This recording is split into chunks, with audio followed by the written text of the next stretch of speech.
The league tried to bury this.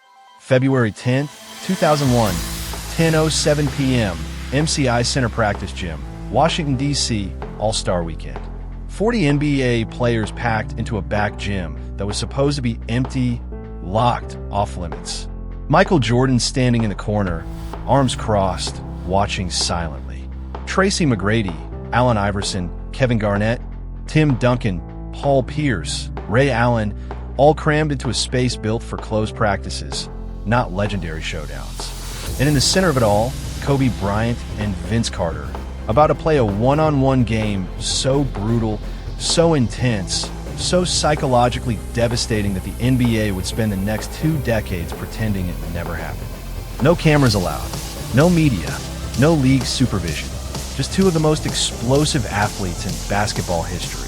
And Vince Carter made the fatal mistake of believing his dunks made him Kobe's equal. By the time the game ended at 10:52 p.m., final score 21-17, Vince understood the difference between highlight reels and championship mentality. Kobe didn't just win. He broke Vince's confidence so completely that Vince never publicly challenged him again, never trash-talked, never acted like he belonged in the same conversation. Because that night, in front of 40 witnesses who were sworn to secrecy, Kobe proved that athleticism without killer instinct is just entertainment. And Vince Carter learned he was a dunker playing in a killer's world. February 10th, 2001, All-Star Weekend, Washington, D.C. Vince Carter is at the absolute peak of Vince-sanity, coming off the greatest dunk contest performance in NBA history the year before, the dunk of death over 7'2" Frederick Weiss in the Olympics, still replaying on SportsCenter daily, elbow in the rim, 360 windmill, athleticism that defied physics. The most exciting player in the league, highlight machine, box office draw. But there's a whisper following Vince everywhere he goes, quiet but persistent. All flash, no substance. Great dunker, not a winner. Showman, not a champion. And Vince hears it, feels it, hates it. Kobe Bryant is 22 years old, 2-time NBA champion, but the narrative bothers him too. Shaq's sidekick, Robin to Shaq's Batman. Finals MVP going to Shaq both times while Kobe plays second fiddle. The media won't shut up about it. Every analyst saying Shaq is the dominant force. Kobe is just the talented guard benefiting from playing next to a monster.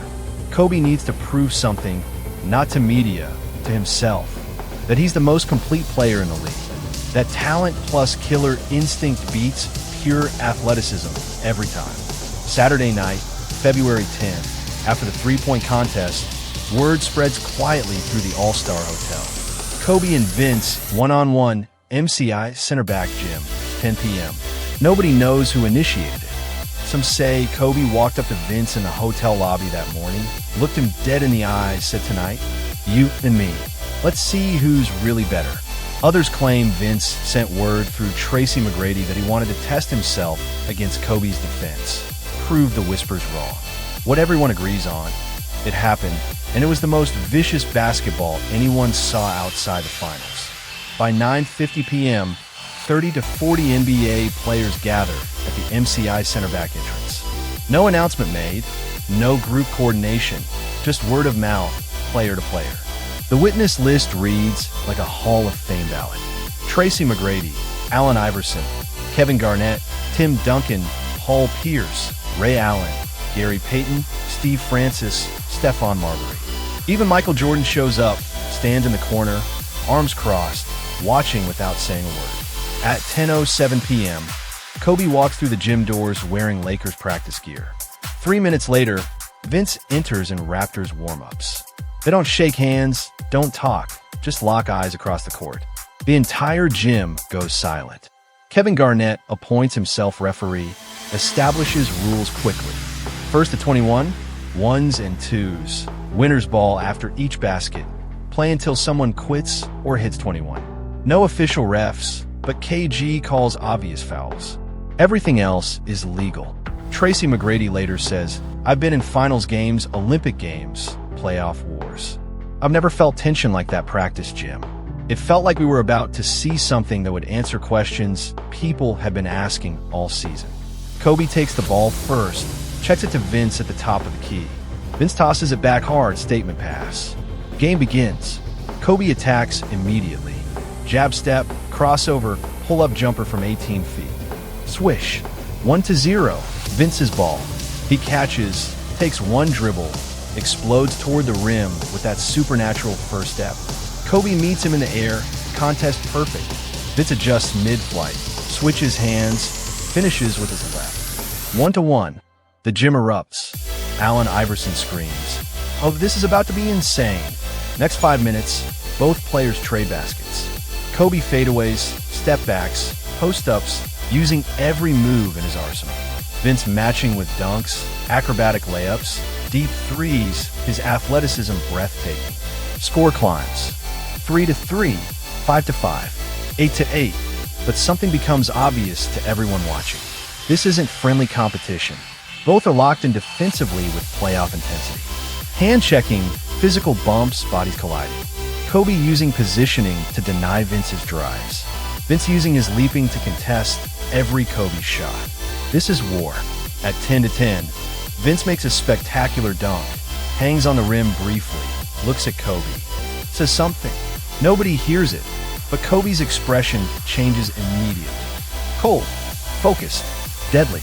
Whatever Vince said just activated something. Kobe catches the ball, isolates, drives baseline. Vince meets him, but Kobe Euro steps around him. Reverse layup. 11-10 Kobe. Next possession, Kobe pressures Vince full court, denies comfortable catch, forces turnover. Kobe's ball, pulls up from 22 feet.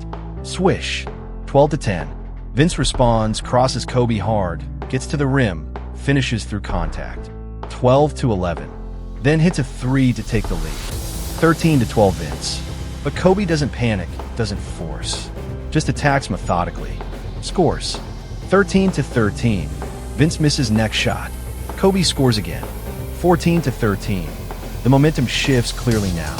Kobe is controlling pace, dictating matchups, making Vince work for everything while Kobe's shots look effortless. At 14-13 Kobe, Vince drives hard, absorbs contact, finishes anyway. KG calls foul. Kobe explodes. That's not a foul.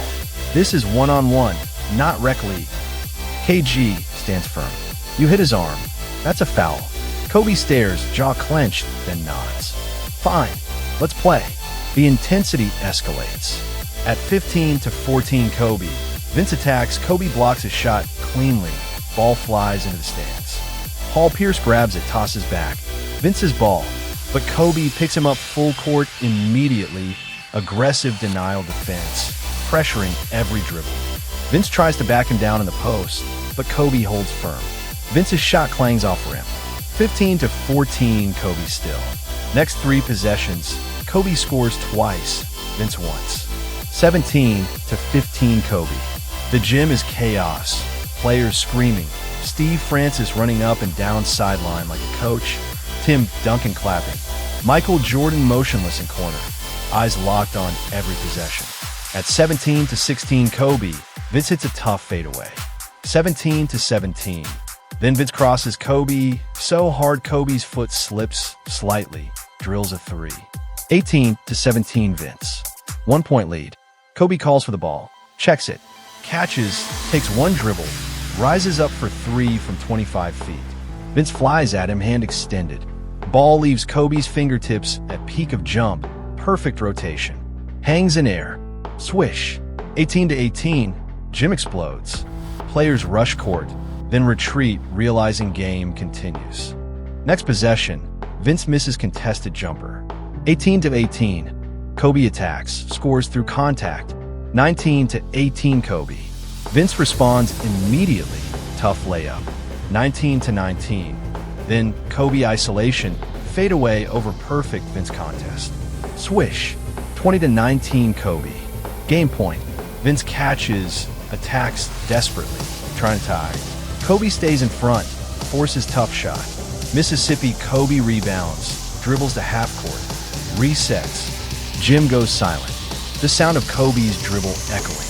Kobe attacks right, Vince cuts him off. Spins left, Vince recovers. Pump fake, Vince doesn't bite. Finally, Kobe elevates, contested fadeaway from 17 feet. Off balance. Vince's hand and face. Degree of difficulty absurd. Ball goes in. 21-19. Kobe wins. Wait. Vince's ball still. Game continues to 21 by 2s if tied, but Kobe up 21-19. Vince needs basket to extend. Vince catches, drives hard. Kobe contests. Vince misses. Kobe rebounds. Game over. Final score, 21-19 Kobe. But the psychological gap feels wider. Kobe dominated the final 6 minutes. Controlled pace, never panicked, executed when it mattered. Kobe doesn't celebrate wildly. Just stands there breathing hard, staring at Vince. After a long moment, extends hand. Vince shakes it. No words exchanged publicly. Both walk off court opposite directions. Gym silent for seconds.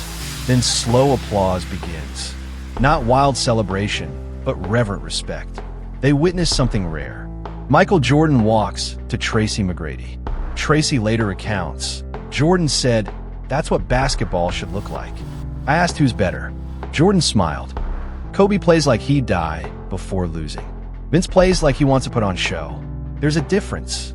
Within 24 hours, word spreads throughout NBA. But unspoken agreement among witnesses. This stays between us. No media, no interviews, no posts. Sacred belongs to players. Over years, details leak. Tracy mentions it briefly in 2009 interview. No specifics. Paul Pierce alludes to legendary one-on-one during All-Star Weekend in 2015 podcast. KG tells story about most competitive pickup game ever, but never names players. Nobody filmed it. NBA never acknowledged it. Kobe and Vince refused to discuss it for rest of careers. 2013, reporter asks Vince about rumors. Vince smiles. I don't remember that. Did that happen? Smile tells different story. 2014, Kobe asks same question. Lots of things happen during All-Star weekends nobody talks about. That's what makes it special. Reporter presses. But did you play Vince one-on-one? Kobe looks at camera.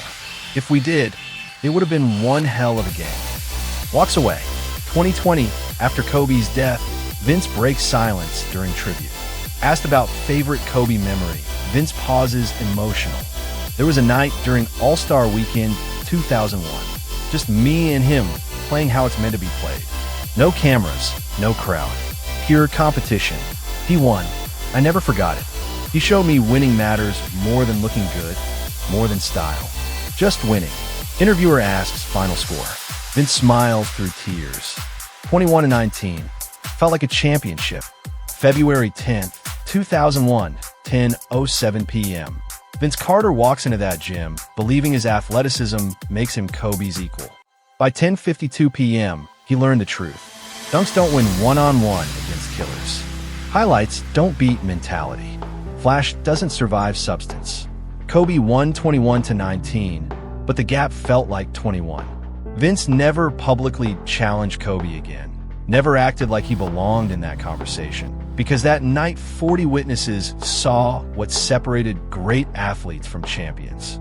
Vince could jump out of the gym. Kobe would die before losing. And in basketball's purest form, killer instinct beats athleticism every time. If you want the real stories the NBA buried, the secret games that defined hierarchies, the nights where legends proved themselves with nobody watching except those who understood, subscribe to The Real Game. We break down the battles the league won't acknowledge. New stories every week. This is where myths become truth.